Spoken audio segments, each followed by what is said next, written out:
பரபரப்பான அரசியல் பணி, தேர்தல் பிரச்சாரம், பொதுக்கூட்டம் என்று பிஸியாக இருந்தாலும் பாட்டாளி மக்கள் கட்சி தலைவர் ராமதாஸ் தனது ட்விட்டரில் சகட்டு மேனிக்கு அரசியலை கலாய்த்துக் கொண்டிருக்கிறார். இதோ சில சாம்பிள். என் ஆட்சியில்தான் மக்கள் அச்சமின்றி வாழ்கின்றனர். ஜெயலலிதா. உங்க கூட்டத்துக்கு வந்தால் அதன் பின் வாழ முடியுமா என்பதே அச்சமாக இருக்கிறதே.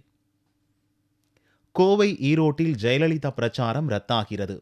ஆட்சியே ரத்தாக போகிறதாம். கூட்டம் ரத்தானால் என்ன?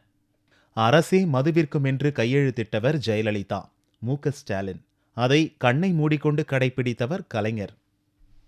ஆவின் பாலில் தேர்தல் விழிப்புணர்வு பிரச்சாரம். கொஞ்ச நாளில் அதே ஆவின் பாலோடு ஓட்டு கேட்டு நோட்டு வரும். ஏமாந்து விடாதீர்கள். மீண்டும் ஆட்சிக்கு வந்தால் கற்பனை செய்ய முடியாத திட்டங்களை செயல்படுத்துவேன். ஜெயலலிதா. ஐயோ, அவ்வளவு கொடூரமான ஆட்சி வேண்டவே வேண்டாம்.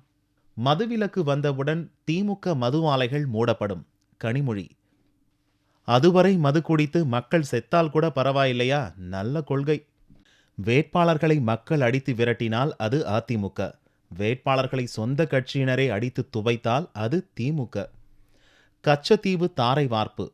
தமிழக மக்களின் காதுகளில் பூச்சுற்றும் திராவிட கட்சிகள்.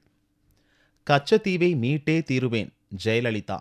நிலாவை காட்டி சோறு ஊட்டினால் தாய், கச்சத்தீவை காட்டி ஓட்டு கேட்டால் அது அம்மா. திமுக தேர்தல் அறிக்கை பொக்கிஷம்.